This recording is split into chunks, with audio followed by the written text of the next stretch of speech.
Mr. Jacob Rees-Mogg. Thank you, Madam Deputy Speaker, and I find myself in a great deal of agreement with the honourable gentleman, the member for Keighley, who I think has put the case for press freedom extremely clearly. May I begin by making an essentially ancestral declaration of interests. My father was involved with newspapers for most of his professional life, and I have received, in comparison, very modest payments from some newspapers for some works I provided for them over my time in Parliament. The heart of this bill is actually three amendments, but two primarily, 168 and 169, that came in from the other place, that fundamentally attack the freedom of the press. There is widespread agreement on the need to regulate the digital economy and the ownership of data effectively. There is cross-party agreement on it, and I doubt there will be a division this evening. But the freedom of the press and freedom of speech are absolutely at the heart of our democracy. And members of Parliament should remember that this freedom will be exercised in a way that does not always provide hagiographies for us. Quite understandably, newspapers will say critical things of people on these benches and people on those benches. Sometimes they will be fair, sometimes they will be unfair. Sometimes we will read it and think that we have made a mistake. Sometimes we will read it and know that the newspaper has made a mistake. But that is the flotsam and jetsam of political life.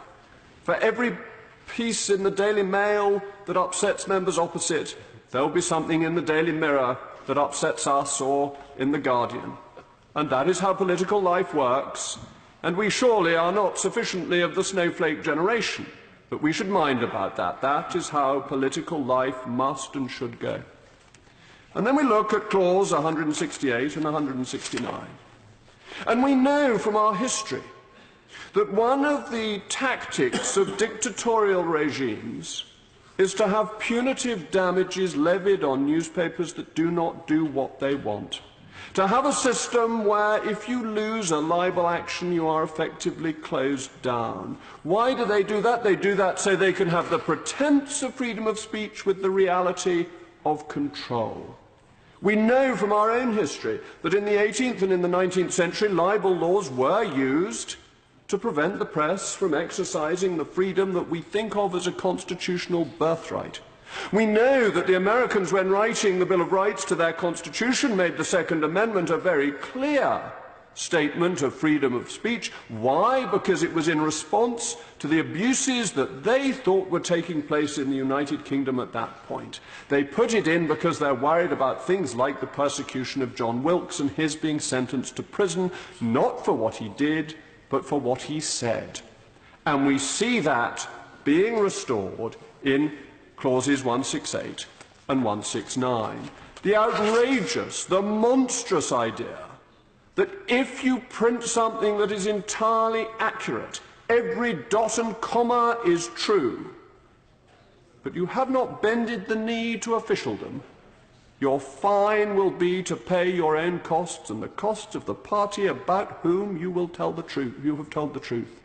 The honourable gentleman, the member for Keighley, referred to the Daily Mail and the Lawrence affair.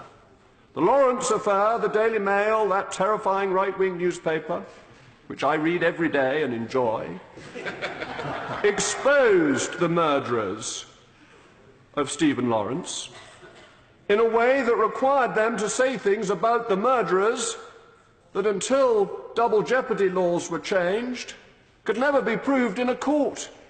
What if this law had existed then, and those people we now know were guilty of murder had sued the Daily Mail for saying something that was true, and had had to pay the costs of murderers? That is what their noble lordships have put in to this bill. But it is more serious on a day-to-day basis than the worst case that I can think of. We know the weakness of our local papers. We know how they struggle hand to mouth. But dare I say, how easy would it be for any one of us, my honourable friend, the member for Leinster, for example, who's not in his place anymore, to take to court the journal that he doesn't like because it said things about him that aren't accurate? And that's fair enough for him not to like them. But if an honourable member took a local paper to court, that local paper would be insolvent, because many of them don't have powerful parents behind them. Many of them, and I think of some in my own constituency, are run by entrepreneurial individuals trying to make a reasonable living.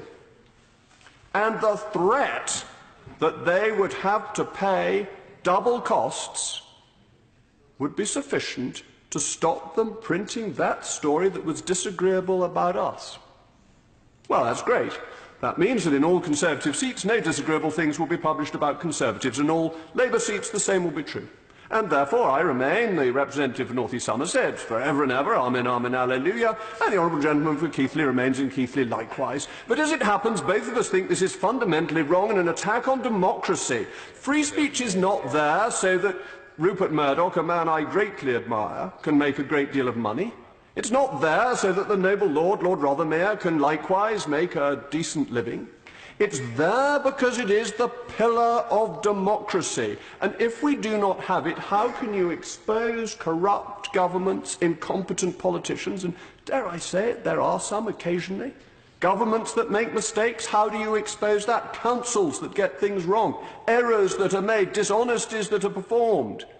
Where are these going to go? How are these going to be reported if every one of us can shut down our local newspaper just by saying that we will go to court and they will have double costs? Now, the proponents of these two clauses will say that's all very well, but there's impress. But what is the fundamental principle that has prevented newspapers signing up to impress? A principle that I was one of 13 MPs who voted against the bill allowing this to happen, and feel that I was absolutely right to do so. A principle that a free press is one that cannot be regulated by the state, and the application to be approved by a regulator, approved by a royal charter, is regulation by the state. And it is not comparable with the judges or other organs of the state that are independent, because the judges are part of the state.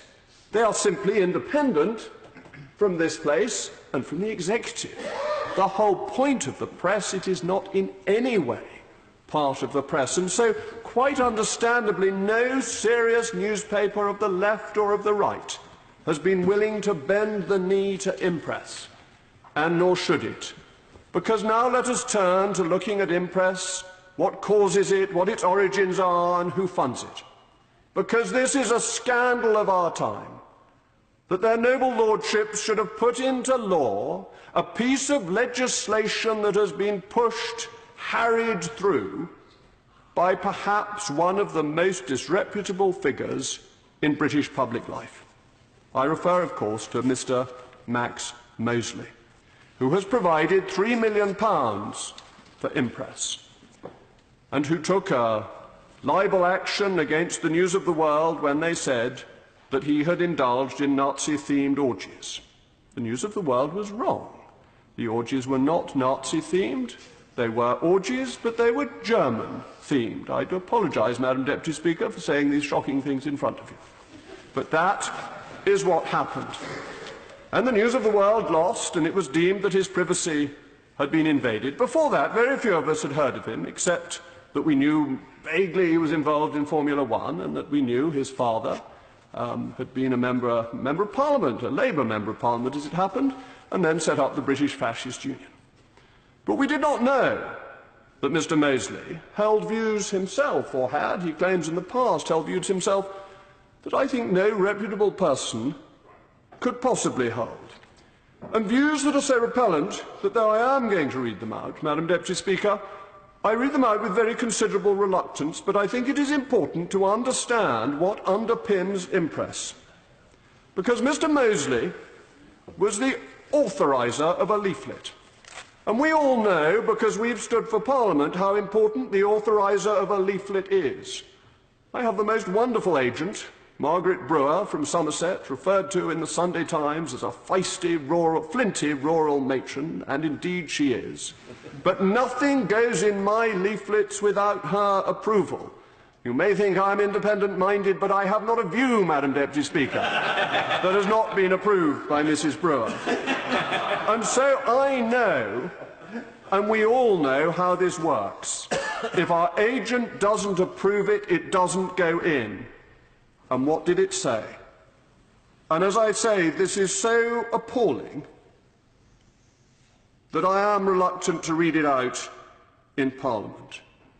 But under a heading, Protect Your Health, it said, there is no medical check on immigration. Tuberculosis, VD, and other terrible diseases like leprosy are on the increase. Coloured immigration threatens your children's health. That, Madam Deputy Speaker, is the view of the funder of Impress. It is little wonder that our free press does not want to be associated with such a man. It is little wonder that, to its credit, the Labour Party has now refused to take any further funding from this man. But Impress has not. Impress has not condemned this man. It has not said that they will refuse further funding from the charitable trust he set up purely and specifically to keep Impress running. They have done nothing of this kind, and they have a reputation of their own. And there is a certain irony in this.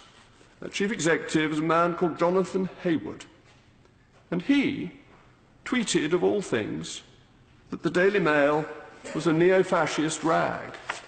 Well, dare I say that he might know a good deal more about neo-fascists than one had thought when that tweet was originally circulated.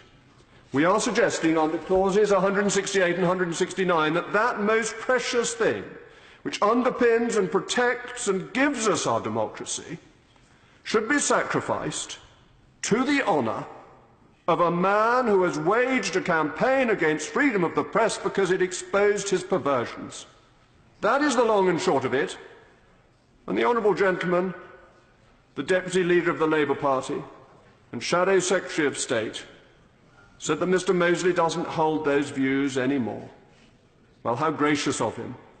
But how fortunate we are that our free press has exposed those views so that we know them in the context of the debate that we are having today. And I say to members opposite that any of you who go through the division lobbies at a later stage to vote in favour of those clauses are voting to support Max Mosley and his abhorrent views and his money.